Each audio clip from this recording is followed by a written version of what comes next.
हिंदी साहित्य के चर्चित कथाकार फणीश्वरनाथ रेणु की दो प्रतिनिधि कहानी विघटन के क्षण और भित्तिचित्र की मयूरी को मैथिली में भित्तिचित्र के नाम से कथावाचन शैली में रंगमंच के लिए समर्पित अखिल भारतीय संस्था मिथिला संस्कृति एवं कला मंच मिस्कम आज पटना के कालिदास रंगालय में बिहार आर्ट थिएटर द्वारा आयोजित 3 दिवसीय 62वीं स्थापना दिवस नाट्य महोत्सव के अंतिम दिन में मंचित किया गया। प्रस्तुत नाटक गांव से प्रेम, पलायन का दुख के साथ साथ उस कालखंड का सामाजिक तानाबाना, स्त्री की मुखर आवाज सहित मानवीय संवेदना की भरी पूरी तस्वीर गोबर माटी से आंका गया एक विशाल भित्तिचित्र का निर्माण करती है। आज के समय रेणु जी की कहानी को मंचित करने का उद्देश्य इस डिजिटल शोर शराबे के बीच गांव व समाज का मधुर स्वर से एकवेट कराना था।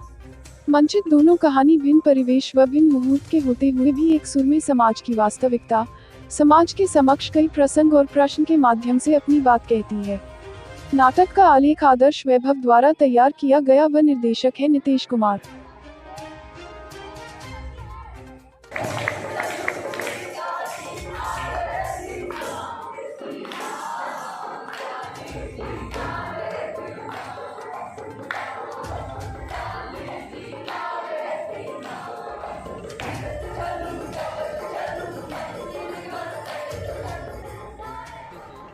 इस तरह से भित्ति चित्र जो है नाटक, उसका मेन संदेश है कि गांव से प्रेम और पलायन का जो दुख है वो आपने दिखाने का प्रयास किया है। लेकिन आज के दौर में क्या लगता है इसकी कमी खल रही है?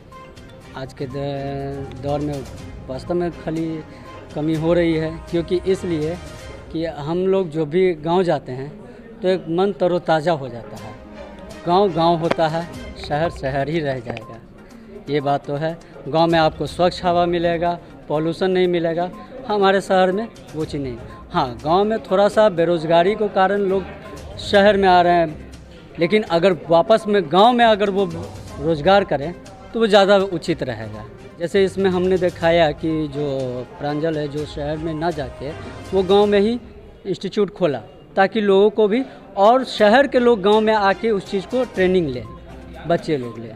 तो इस चीज़ को मैंने दिखाना चाहा कि कम से कम गांव में ये डेवलपमेंट होना बहुत ज़रूरी है। कहीं ना कहीं गांव में उसके जो अपने जिस वो पड़ोसी की लड़की है उससे बहुत लगाव है, उसको तो मिस कर रहे हैं। आज भी हम लोग विवाह दान अगर करते हैं तो अपने गांव में जाके करना ज़्यादा पसंद करते हैं, ना कि शहर में, क्योंकि गांव में आपको स्पेस मिलता है, आपको रहने का। जो बाराती अगर आया या कुछ भी लड़का लड़की का विवाह हुआ तो लोग एकजुट होते हैं वहाँ पर। लेकिन शहर में रिलेशन नहीं है, सब सेपरेट वे में चल रहा है।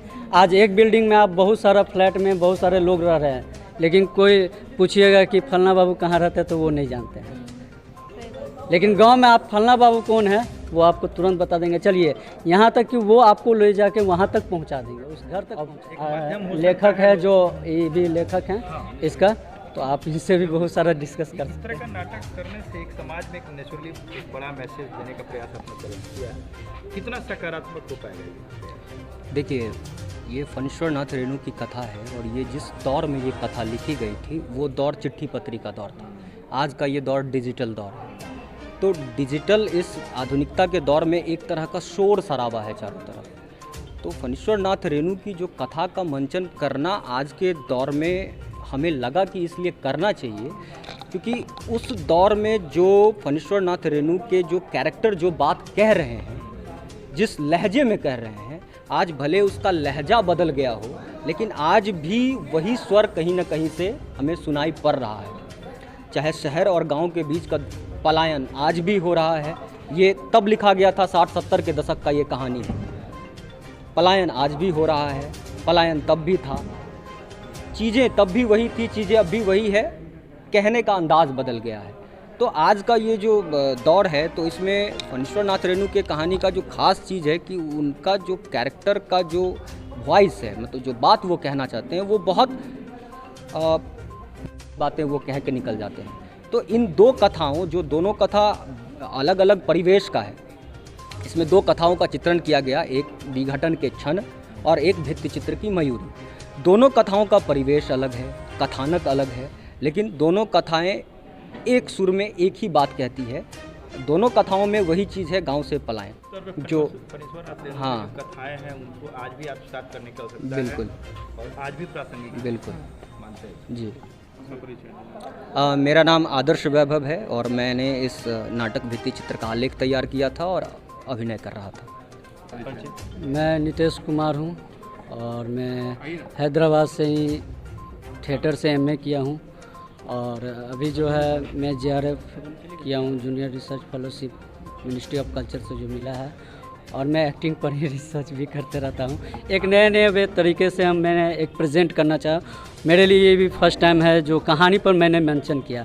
अभी तक मैं स्क्रिप्ट पर मेंशन करता था और ये फर्स्ट टाइम है जो मैं कहानी को लेके मेंशन किया, और मुझे भी सीखने को मिलता है अगर क्या है नहीं है, और वो तो ऑडियंस बताते हैं हम लोग को कि कितना तक हम लोगों ने काम किया सक्सेसफुल। जी, मेरा नाम कुमकुम कुमारी है। मुझे तो बहुत अच्छा लगा, इससे बहुत कुछ सीखने को मिलता है और उसके लिए नितेश सर का बहुत बहुत धन्यवाद करना चाहेंगे कि इसके लिए मुझे मौका दिया। तो बस ये मतलब ये कहानी मुझे इसलिए अच्छा लगा ना कि बस इसमें एक मोटिव है कि लोग जो गांव छोड़ के जो शहर आ रहे हैं वो नहीं करना चाहिए। अगर वहाँ पे अगर डेवलपमेंट हो जाता है तो फिर वो कोई ज़रूरत ही नहीं होगा कि हम लोग को शहर में आना पड़े। तो बस वही चीज़ है। Thank you.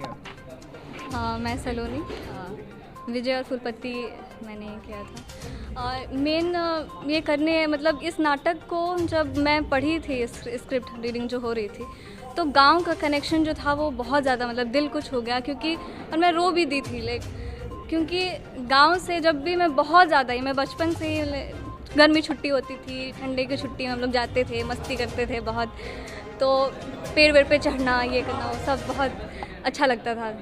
तो वो चीज़ बहुत एकदम दिल पे लगी और लगा कि नहीं, ये तो नाटक करना ही करना है। और कैरेक्टर भी पूरा स्टोरी बहुत अच्छा लगा था, तो मैंने सोचा कि हाँ करना चाहिए। Thank you.